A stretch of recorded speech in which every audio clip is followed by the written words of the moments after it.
Hello and welcome to Star Wars Obsessed. I'm Richard and I've got some more figures from the next 17. I don't know if you would call them figures, but let's take a look. So this one is very different. This is Ghoel. I think that's how you pronounce his name.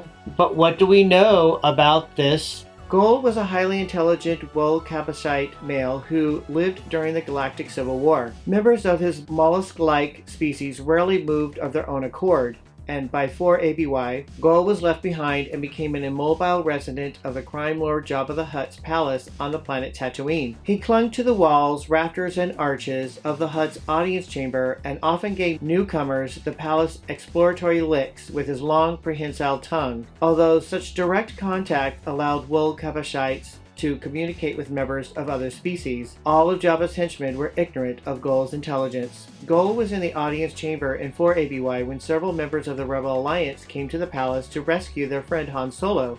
When Luke Skywalker arrived and killed Jabba's pet Rancor, the Hutt sentenced Skywalker along with a now unfrozen Solo and the Wookiee Chewbacca to be thrown into the jaws of a sarlacc that nested in Tatooine's Great Pit of Carkoon. As a protocol droid C-3PO translated the crime lord's Hutt's edict into BASIC, Ghoel attempted to lick the droid's head. Alright, well, very interesting.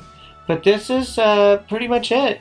This must be the tongue right here. It's a very well made, very solid, nice color additions. You can tell it's not 3D printed. And this would be pretty cool in Jabba's palace. You can just put like something sticky right there and apply it to the wall in the palace.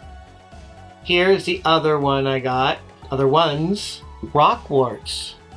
And what are rock warts? Let's learn more about those. Rock warts were orange-brown insect-like crustaceans found on many planets. Their bite delivered a neurotoxin to their victim, which was then used as an incubator for up to 20 eggs. They were fast-moving scavengers and pests that lived in rocky, secluded habitats, particularly on Tatooine, as well as Tokoya and Kurdo 3.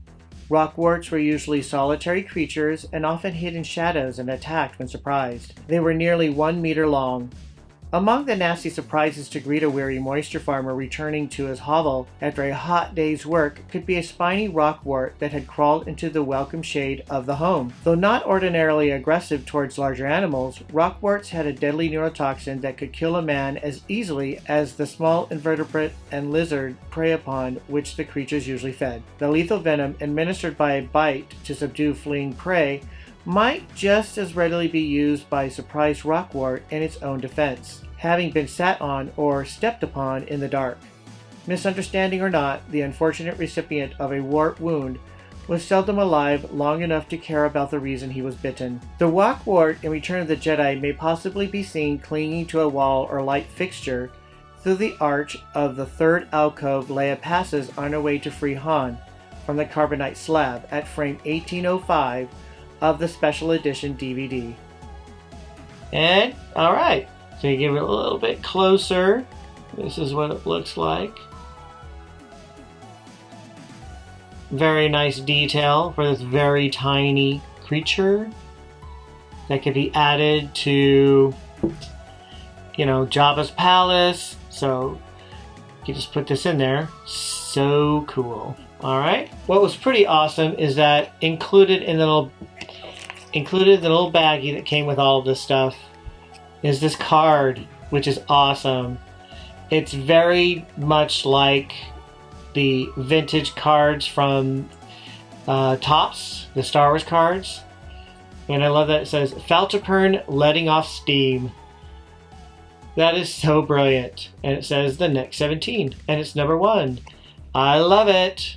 And on the back, the list of the figures from the next 17.